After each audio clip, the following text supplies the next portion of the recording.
சில நேரம் நம்ம அங்கே போகலாம் இங்கே போகலான்னு சொல்லிட்டு நிறைய பிளான்லாம் போட்டு வைப்போம். பட் அந்த பிளான்லாம் சொதப்பலாகி அந்த பிளான் வந்து ஒர்க் அவுட்டே ஆகாது. பட் இந்த அவுட்டிங் பார்த்தீங்கன்னா அன்பிளான்ட் அவுட்டிங். அதாவது நம்ம எந்த ஒரு பிளானும் இல்லாமல் திடீர்னு முடிவு எடுத்து போகிறது. சண்டே லஞ்சு சாப்பிட்டு ஒரு குட்டி தூக்கம் போட்டுக்கிட்டு இருந்தேன். சின்னவன் டிவி பார்த்துட்டு இருந்தவன் திடீர்னு வந்து அவங்க அப்பா கிட்ட கேட்டான், அப்பா நம்ம பீச்சுக்கு போகலாமா அப்படின்ட்டு. என்ன நினைச்சாரோ தெரியல, அவரும் சரி போகலாம் அப்படின்ட்டாரு. அதிசயமாக இருந்தது. ஏன்னா லீவ் டைம்லலாம் வீட்டை விட்டு அவரை கிளப்புறதே பெரிய விஷயமா இருக்கும். பெசன்ட் நகர் பீச், மெரினா பீச், இந்த பீச்செல்லாம் பார்க்குற மாதிரியே இருக்காது. ஏன்னா அங்கங்கே குப்பை குப்பையாக நிற்கும்.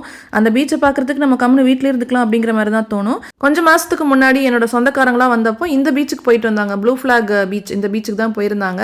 பார்த்துட்டு வந்துட்டு இது கொஞ்சம் க்ளீனாக இருக்குது, நல்லா இருக்குது அப்படின்னு சொன்னாங்க. பெரியவங்களுக்குலாம் வந்து ஒரு ஆளுக்கு டிக்கெட் 30 ரூபா வாங்குறாங்க. குட்டி பசங்களுக்குலாம் எவ்வளோங்கிறது நான் அதை நோட் பண்ணல. நாங்கள் போனது சண்டே அன்னைக்கு தான் போயிருந்தோம். கார் பார்க் பண்ணுறதுக்கே வெயிட் பண்ணி தான் பார்க் பண்ணுற மாதிரி இருந்துச்சு. நாங்கள் அங்கே ரீச் ஆகும்போது மணி பார்த்தீங்கன்னா சாயந்தரம் ஒரு 6 இருக்கும். அதுக்கே வந்து க்யூவில் வந்து கார் வெயிட் பண்ணிட்டு இருந்துச்சு பார்க் பண்ணுறதுக்காக. உடனே ஹஸ்பண்ட் இருந்துட்டு நீங்கள் 3 பேர் இறங்கி போய் பார்த்துட்டு வாங்க, நான் கார் பார்க் பண்ணிட்டு வரேன்னு சொன்னார். அவர் காரை பார்க் பண்ணிட்டு வரும்போதே ஒரு 45 மினிட்ஸ் பக்கமாயிடுச்சு. அவர் வரும்போது இருட்டிடுச்சு. ஏன் பசங்க டவல் ட்ரெஸ் எல்லாம் பேக் பண்ணி எடுத்துகிட்டு வந்தாங்க அங்கே குளிக்கலாம் அப்படின்ட்டு. பட் இந்த பீச்சில் வந்து மேட்டில் நாங்கள் ஏறி நின்றதுனால அந்த இடத்துல குளிக்கிற மாதிரி எதுவும் இல்லை.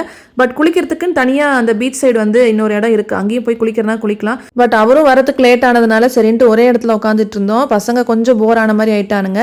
அப்புறம் சரின்ட்டு நைட் டின்னர் வெளியில தான் சாப்பிடணும் அப்படின்ட்டு கேட்டானுங்க. சரின்ட்டு அவங்கள கூட்டிகிட்டு போய் வெளியில் அப்படியே சாப்பிட்டு வீட்டுக்கு திரும்பிட்டோம்.